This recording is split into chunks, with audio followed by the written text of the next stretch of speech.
Today, join us for a quick conversation on JOZ Bytes about medicinal and recreational marijuana usage and its impact on the industry, driver shortages in particular, and how the DOT is taking a look at the rules and regulations originally from an omnibus rule back in 1991 to change the way we do some testing so that we can bring more capacity into the industry as far as drivers are concerned.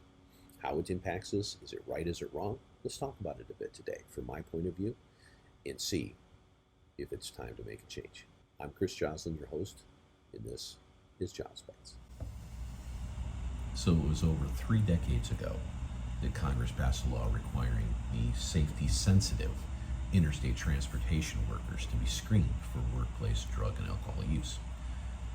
This was in response to deadly transportation accidents arising from drug and alcohol intoxication, of course. But since then, one of the covered substances, and the most frequently used covered substances, marijuana, has been increasingly decriminalized by state and local jurisdictions across the country.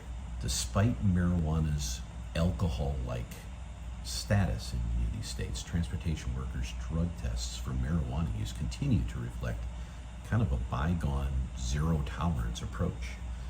And my belief is they fail to reliably detect the on-duty use and intoxication that is important to transportation providers when looking at this data. The policy mismatch is unnecessarily straining the critical transportation workforce at a time when supply chains are completely overwhelmed. At minimum, the federal government should modernize federal transportation drug testing requirements to eliminate the pointless burdens on the transportation sector. This is an opinion piece, of course, but it is mine, and it is shared by many in the business, in the industry. In recent years, the majority of states have legalized medicinal marijuana.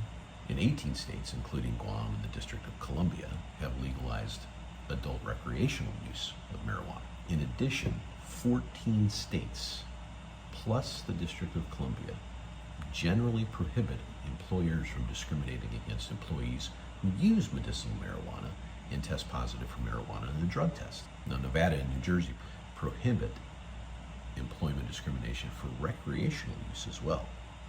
So this is a trend that's continuing and will continue to trend, and one that we need to look into very closely and discover what we need to do to change things. There are a few exceptions to the state anti-discrimination laws, but most of these significantly relate to federally regulated transportation occupations. This is because of the OTETA, which is the Omnibus Transportation Employment Testing Act. This is from 1991. It regularly requires safety-sensitive employees in the air, rail, road, and public transportation to submit to pre-employment and workplace screening, typically arbitrary, non-announced workplace screening for alcohol and federally controlled substances, of which marijuana is one. This was determined by the Secretary of Transportation. These drugs, specifically to code of the federal regulation, are marijuana, cocaine, amphetamines, phencyclidine, PCB, and opioids. Opioids is a huge conversation for perhaps another day, but for today, let's focus on marijuana usage, both recreational and medicinal. While the law was aimed at improving safety, of course, that's what they're designed to do, by preventing on-duty drug and alcohol use and intoxication, the approved method, the approved test for marijuana use is extremely imprecise. Under current regulations, laboratories test urine specimens for the presence of marijuana metabolites, which can be detected days or even weeks after intoxication, which serves as a mechanism for generating false positives for marijuana intoxication. Because let me try to generalize a little more. If someone had indulged in use of marijuana a week ago, was tested today, and came up with a positive for marijuana intoxication, it's basically saying that you tested positive, so you were not able to drive now, or not able to perform your function now, even though right now you haven't had anything in a week. So this is the thing that we're looking at. This inaccurate marijuana intoxication testing has kind of practical circumstances. The FMCSA, the Federal Motor Carrier Safety Administration, which regulates trucks and bus drivers, etc., reported in the January 22 Drug and Alcohol Summary Report, which is from the clearinghouse that we've talked about in the past, that is watching this stuff, especially since 2019, is a vast database to try to control and understand these issues. That reported that this testing detected, this type of testing we just talked about, detected marijuana in over 31,000 of the not quite 50,000 total positive drug tests in 2021. That was 64% was marijuana detection. Now, some of those, a few of them were in conjunction with other violative substances. Most were the use of marijuana exclusively. The majority of these positive tests occurred in pre-employment screening, although random workplace screenings, as I mentioned before, wasn't far behind that. So under the current policies, the OTETA drug testing policies, that means more than 83,000 people with commercial driver's licenses or commercial learning permits are currently prohibited from driving.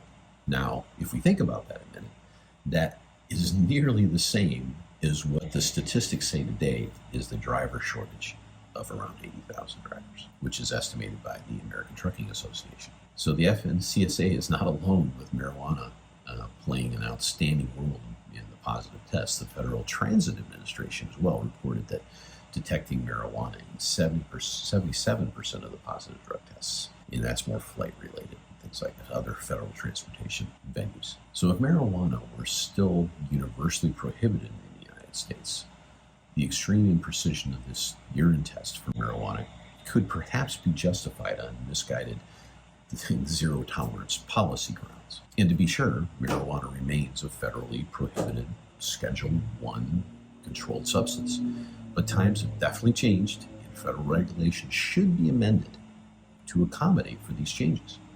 And more specifically, what we really need is more precise testing methods for marijuana intoxication, if it's to remain on the top 5 controlled substances under this omnibus package from 91. It is important to note, though, that the OTETA does not require the Department of Transportation to rely on urine testing.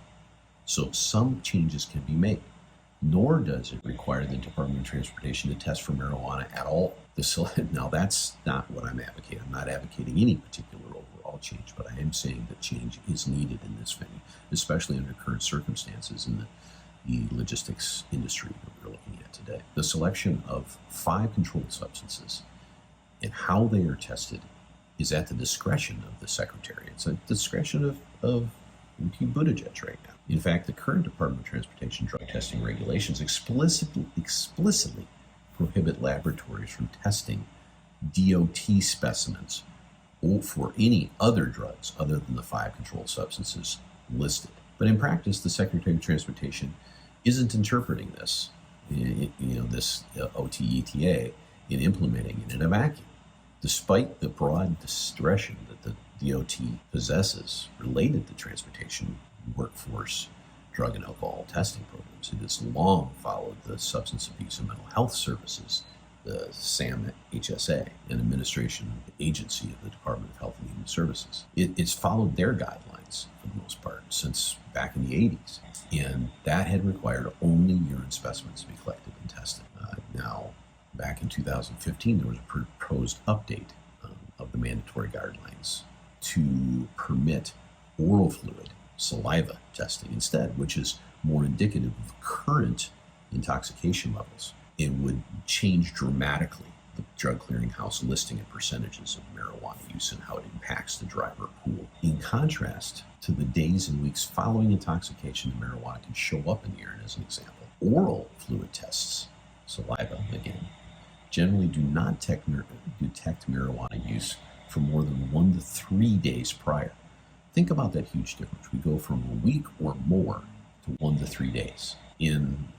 This became part of the mandatory guidelines in January of 2020. So if the Department of Transportation adopted the latest guidelines for its testing, it would displace 1.5 to 1.8 million current tests of urine specimens per year after 4 years. This equates to 25 to 30% of the total test specimens collected each year under these guidelines. And it would significantly reduce the marijuana intoxication false positives that are generated by this week-long stretch that we were talking about a moment ago. The good news is that in February of this year, 2022, the DOT published a notice of proposed rulemaking change to revise this to reflect the current SAM HSA mandatory guidelines that we just talked about a moment ago to displace a lot of these urinalysis tests. And this is due for public comment by the end of this month, April 2022.